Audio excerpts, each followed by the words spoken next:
오르탕스 여왕 모파상. 아르장테유 사람들은 그녀를 오르탕스 여왕이라고 불렀다. 그 이유는 아무도 알지 못했다. 그녀가 명령을 내리는 장교처럼 단호한 어조로 이야기했기 때문일까? 그녀가 키 크고 골격 좋고 성격이 강압적이었기 때문일까? 그녀가 멍청한 하인, 닭, 개, 고양이, 검은머리 방울새와 앵무새 등 그녀에게 소중한 존재들을 당당히 지배했기 때문일까? 그녀는 동물들을 애지중지하지 않았다. 다른 여자들처럼 가르랑거리는 고양이의 부드러운 털을 만지며 상냥한 말을 건네지도 않았고 유치한 애정을 쏟지도 않았다. 자신의 짐승들을 권위 있게 지배할 뿐이었다. 그녀는 그들 위에 군림했다. 사실 그녀는 노처녀였다. 퉁명스러운 목소리와 메마른 몸짓을 가진 노처녀 중 하나였다. 그녀는 무딘 마음을 가진 것처럼 보였다. 반론도 말대꾸도 망설임도 무기력도 태만도 피로도 결코 용인하지 않았다. 무슨 일이 생기든 그녀는 불평하거나 후회하는 말을 하지 않았다. 누군가를 시샘하지도 않았다. 그녀는 운명론자의 확신으로 이렇게 말하곤 했다. 각자 자기 몫이 있는 거예요. 그녀는 성당에 가지 않았고 사제들을 좋아하지 않았으며 종교적인 물건들을 울보를 위한 물건이라고 불렀다. 신도 거의 믿지 않았다. 작은 정원이 딸린 길가의 작은 집에서 산 30년 동안 그녀는 하녀가 21살이 되면 무정하게 다른 하녀로 바꾸었을 뿐 자신의 습관은 절대로 바꾸지 않았다. 개나 고양이나 새가 늙어서 죽거나 사고로 죽으면 그녀는 눈물도 흘리지 않고 미련 없이 다른 놈으로 갈아치웠다. 죽은 놈들은 화단의 삽으로 구덩이를 파서 그 안에 던져넣고는 흙을 덮고 무심하게 발로 다졌다. 읍내에는 그녀가 알고 지내는 지인들이 몇 있었다. 남편들이 매일 파리로 가는 여자들이었다. 이따금 그들이 저녁에 차 마시러 오라고 그녀를 초대했다. 그런 모임에 가면 그녀는 꾸벅꾸벅 졸았고 사람들은 그녀를 깨워 집으로 돌려보내야 했다. 그럴 때 그녀는 낮이든 밤이든 길에 혼자 나서는 것을 무서워하지 않았다. 누가 집에 데려다 주는 것을 절대 허락하지 않았다. 그녀는 아이들도 좋아하지 않는 것 같았다. 그녀는 목재를 얇게 켜고 정원을 다듬고 톱이나 도끼로 나무를 베고 노후한 집을 수리하고 필요할 땐 석공 일까지 하는 등 남자가 하는 수많은 일들을 하며 시간을 보냈다. 그녀에게는 1년에 2번 그녀를 보러 오는 친척들이 있었다. 결혼한 두 여동생 부부인 시인 부부와 콜롱벨 부부였다. 여동생 중 한 명은 약초 판매상과 결혼했고 다른 한 명은 금리 생활자와 결혼했다. 시인 부부에게는 자녀가 없었고 콜롱벨 부부에게는 앙리, 폴린 그리고 조제프라는 이름의 세 자녀가 있었다. 앙리는 20살, 폴린은 17살, 조제프는 겨우 3살이었다. 아내가 더 이상 출산을 할 수 없을 것 같았는데 예기치 않게 너뚱이가 태어난 것이다. 그러나 이 친척들과 오르탕스 여왕을 단단히 결합해주는 애정 같은 것은 없었다. 1882년 봄, 오르탕스 여왕은 갑자기 병이 났다. 이웃들이 의사를 불러왔지만 그녀는 의사를 쫓아버렸다. 그래서 마을 사제가 왔지만 그녀는 반쯤 벌거벗은 차림으로 침대에서 나와 사제를 밖으로 내몰았다. 어린 하녀는 눈물에 젖어 그녀를 위해 탕약을 만들었다. 사흘 동안 몸져 누운 그녀의 상태가 매우 위중해지자 이웃에 사는 통제조공이 의사의 조언에 따라 그녀 집에 가서 그녀의 여동생 가족 연락처를 알아내 그들을 불렀다. 오전 10시경 같은 기차를 타고 두 가족이 도착했다. 콜롱벨 부부는 어린 조제프를 데리고 왔다. 정원 입구에 다다랐을 때 두 가족은 하녀가 의자에 앉아 벽에 몸을 기대고 울고 있는 것을 보았다. 개는 햇볕이 뜨겁게 내리쬐는 현관문 앞 깔개에 누워 자고 있었고 고양이 2마리는 눈을 감고 발과 꼬리를 길게 늘어뜨린 채 창틀 위에 죽은 듯이 쓰러져 있었다.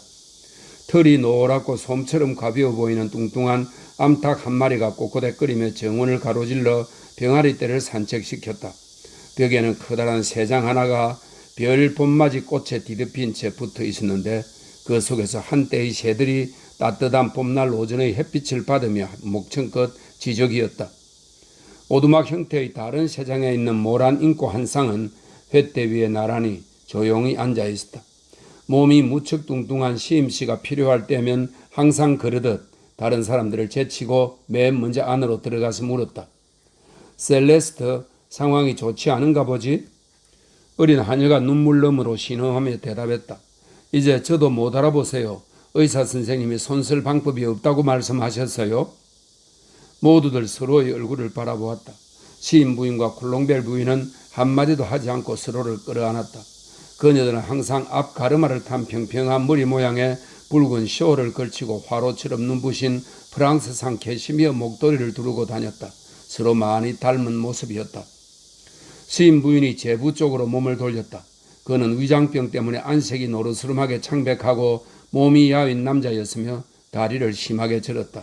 그가 진지한 어조로 말했다. 맙소사, 이제 때가 되었군. 하지만 아무도 2층에 있는 죽어가는 환자방으로 들어가지 못했다. 시임 씨도 걸음을 늦추었다. 콜롱벨 씨가 맨 먼저 마음을 정했다.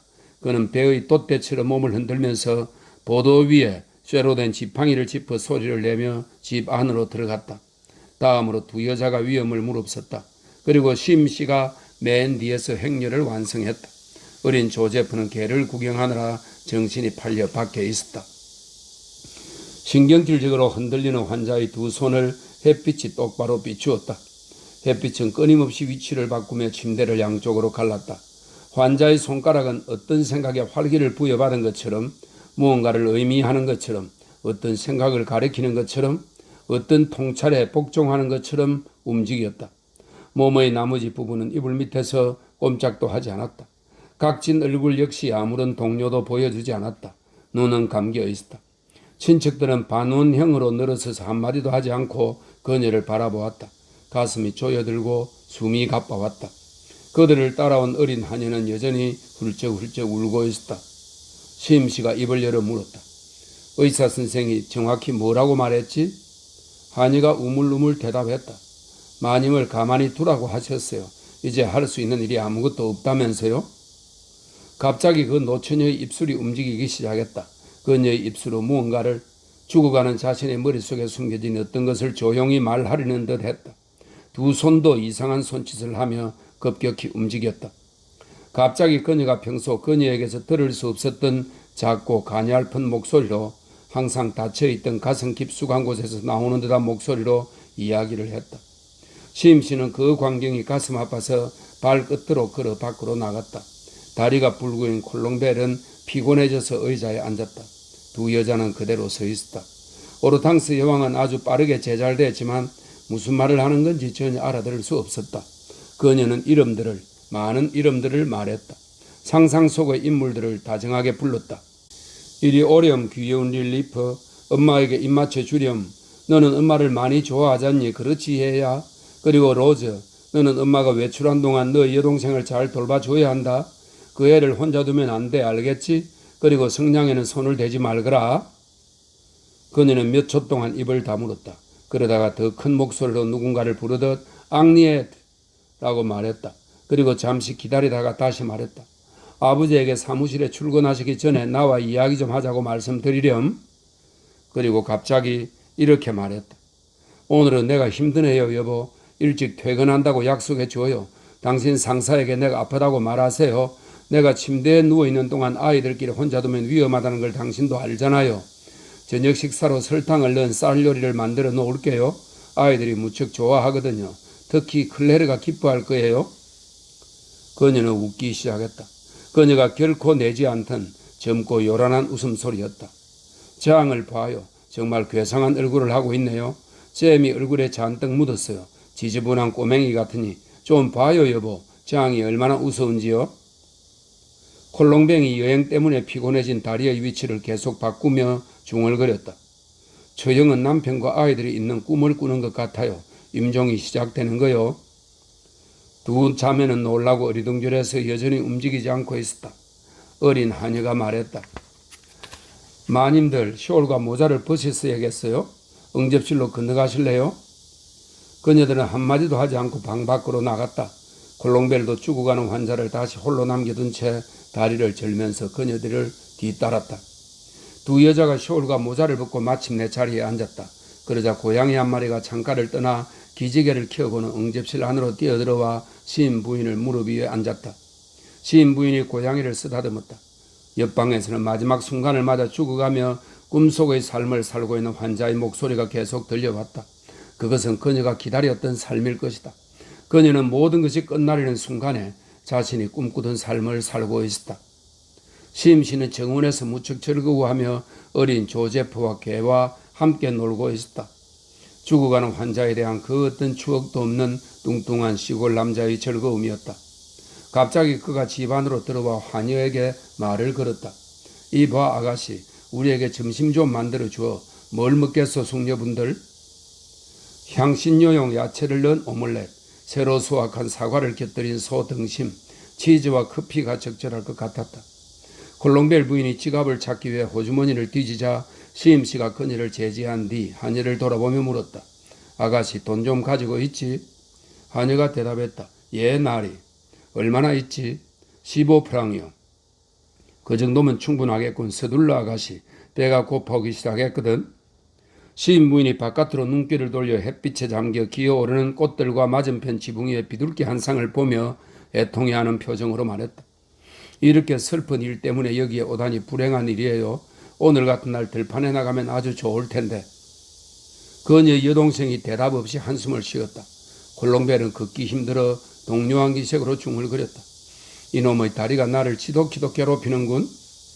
어린 조제프와 개가 시끄럽게 떠들었다.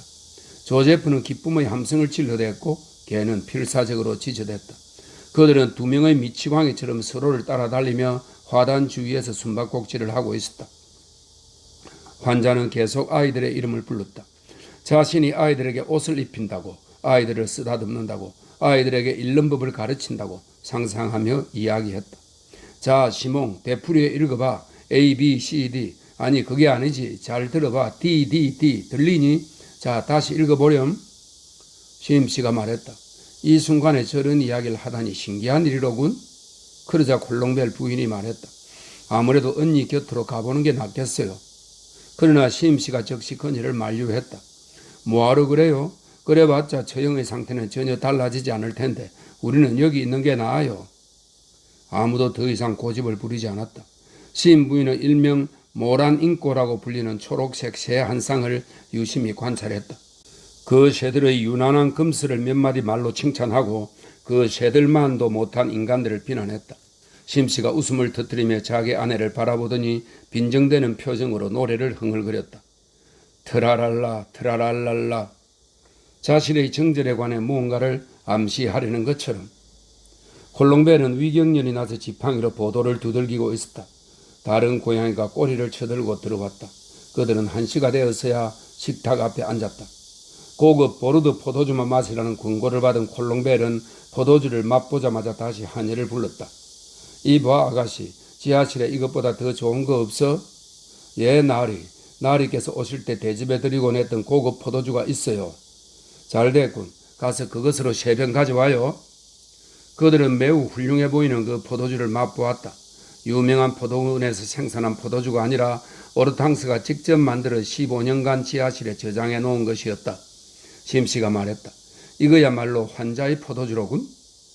콜롱벨이 그 보로드 포도주를 갖고 싶다는 열렬한 욕망에 사로잡혀 하녀에게 다시 물었다. 이거 얼마나 더 남아있지 아가씨? 거의 모두 남아있어요 나리. 우리 마님께서는 그걸 마시지 않으셨거든요. 저 밑에 많이 쌓여 있어요. 그러자 콜롱벨이 자신의 동서를 돌아보며 말했다. 심, 괜찮다면 나는 다른 것 대신 이 포도주를 인수할게요. 이 포도주가 내 위에 아주 잘 맞아요. 이번에는 암탉이 병아리떼를 거느리고 들어왔다. 두 여자는 암탉에게 빵 조각을 던져주며 재미있어했다. 어른들은 충분히 먹은 조제프와 개를 정원으로 내보냈다. 오르탕스 여왕은 여전히 이야기를 하고 있었지만 이제는 무슨 이야기를 하는지 알아들을 수 없을 만큼 목소리가 작아져 있었다. 커피를 마신 뒤 모두들 환자의 상태를 확인하러 갔다. 그녀는 편안해 보였다. 그들은 다시 밖으로 나와 소화도 시킬 겸 정원에 둥글게 둘러앉았다. 갑자기 개가 입에 무언가를 물고 의자들 주위를 전속력으로 돌기 시작했다. 조제프가 그 뒤를 따라 미친 듯이 뛰었다. 그러더니 둘 다 집안으로 모습을 감추었다. 시임씨는 배를 햇볕에 드러낸 채 잠이 들었다. 환자가 다시 큰 소리로 이야기하기 시작했다. 잠시 후 갑자기 그녀가 외마디 소리를 질렀다. 두 여자와 콜롱벨이 그녀가 어떻게 되었는지 보러 서둘러 안으로 들어갔다. 잠에서 깨어난 시임씨는 그런 상황이 마음에 들지 않아 일어나지 않았다. 오르탕스 여왕은 얼빠진 눈으로 침대에 앉아 있었다. 걔는 어린 조제프의 추적을 벗어나기 위해 침대 위에 올라가 죽어가는 그녀의 몸을 건너뛰어 베개 뒤로 몸을 피하고 있었다. 그러고는 게임을 다시 시작하기 위해 또 뛸 채비를 한 채 번뜩이는 눈으로 조제프를 바라보았다. 1시간 전부터 갖고 놀던 송곳니에 찍힌 여주인의 슬리퍼 한 짝을 물고서 아이는 갑자기 몸을 일으킨 이모 때문에 겁을 먹고 침대 앞에 꼼짝 않고 서 있었다. 시끄러운 소리에 놀라서 방 안으로 들어온 암탉이 의자 위로 뛰어올랐다. 그러고는 의자의 네 다리 사이에서 불안하게 짹짹거리는 병아리들을 애타게 불러댔다. 오르탕스 여왕이 비통한 목소리로 외쳤다. 안 돼, 안 돼, 난 죽기 싫어, 죽기 싫다고.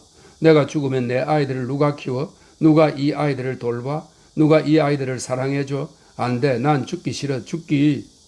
그런 다음 침대에 벌렁 나자빠졌다. 그게 끝이었다. 몹시 흥분한 개가 깡충거리며 방 안을 뛰어다녔다. 훌렁벨이 창가로 달려가 동서를 불렀다. 어서 와요, 어서 오라고. 방금 그녀가 간 것 같아요. 그러자 시임씨가 할 수 없이 의자에서 일어나 망자의 방 안으로 들어와서는 우물우물 중얼거렸다. 생각보다 오래 걸리진 않았군.